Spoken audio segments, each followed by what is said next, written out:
ఈ కాలనీలో street light ఎలాగైతే వెళ్తునిచ్చిందో ఆ ప్రదేశానికి ప్రతి క్రైస్తవుడు కూడా ఒక మంచి మాదిరిని, మంచి గుణ లక్షణాలని ప్రకాశింపజేసే దాంట్లో ఆ ప్లేసుల్లో ఉండే క్రైస్తవులు అలా ఉండాలన్నమాట. అవునా? ఇది చూడండి, ఇక్కడ ఉన్నా నేను. ఇప్పుడు ఆ లైట్ లో ఇప్పుడు అదే లైట్ అక్కడే ఉంది, కానీ ఎదిగలేదు అనుకోండి, అక్కడేంటి వెళ్తుండిద్దా, చీకటి ఉండిద్దా?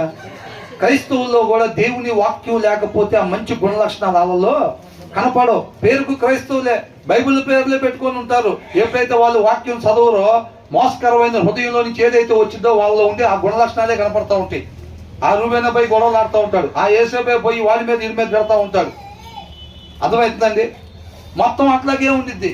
వాళ్ళకి క్రీస్తు కనపడకుండా మనమే అడ్డం పడుతున్నాము, లోకానికి క్రీస్తు కనపడకుండా.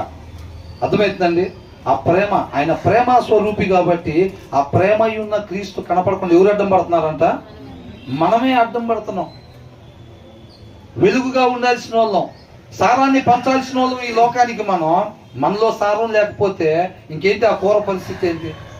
ఆ ఉప్పులో సారం లేని ఉప్పు వేసామనుకోండి కూరలో, ఆ కూర పరిస్థితి ఏంటి? ఎవరు తినాలి దాన్ని? ఎవరు తినాలి? మరి లోకానికి సత్యం అనే సారాన్ని ప్రకాశింపజేయాల్సింది మనం అని.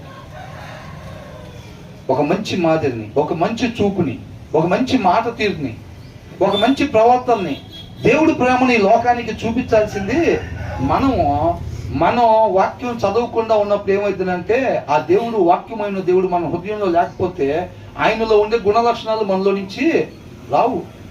మన క్రైస్తవుమే కావచ్చు, బాప్తిసం తీసుకొని ఉండొచ్చు, పేర్లు బైబిల్లో పెట్టుకోవచ్చు కాక, ఉండకూడదు అనే లక్షణాలు మనలో నుంచి బయటికి వస్తూ ఉంటాయి, అంతే. అర్థమవుతుందా? కాబట్టి నామకార్థంగా కాకుండా మనం ఈ వచనం నుంచి ఏం నేర్చుకుంటున్నాం? సమాధానం కలిగి ఉండాలి తప్ప మనం కలహాలు కలిగి ఉండటానికి వీలు లేదు. ఒకవేళ వాళ్ళే మన మీద గొడవ పడితే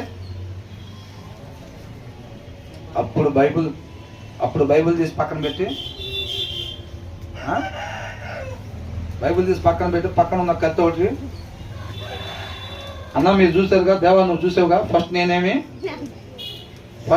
గొడవ స్టార్ట్ చేయలా, వాళ్ళు గొడవ స్టార్ట్ చేశారు కాబట్టి నేను బైబిల్ పక్కన పెట్టా. కొంచెం సేపు నువ్వు కళ్ళు మూసుకున్నావు అంటే వాడి సంగతి చూసి వచ్చి మళ్ళీ యాస్టీస్గా బైబిల్ చదువుకుంటా. అదేనా? ఏసైని కూడా కొట్టగానే అదే అన్నాడా? కొట్టక ముందు దాకా అన్ని మంచి మాటలు చెప్పి, దొంగతనాలు చేయబాకండి, వ్యభిచారం చేయబాకండి, అది చేయబాకండి, ఇది చేయబాకండి, మంచిగా ఉండండి, ఒకరినొకళ్ళు ప్రేమ కలిగి ఉండండి అని చెప్పి, ఎప్పుడైతే ఏసైనా కొట్టగానే అవన్నీ వదిలిపెట్టేశాడా? కొట్టిన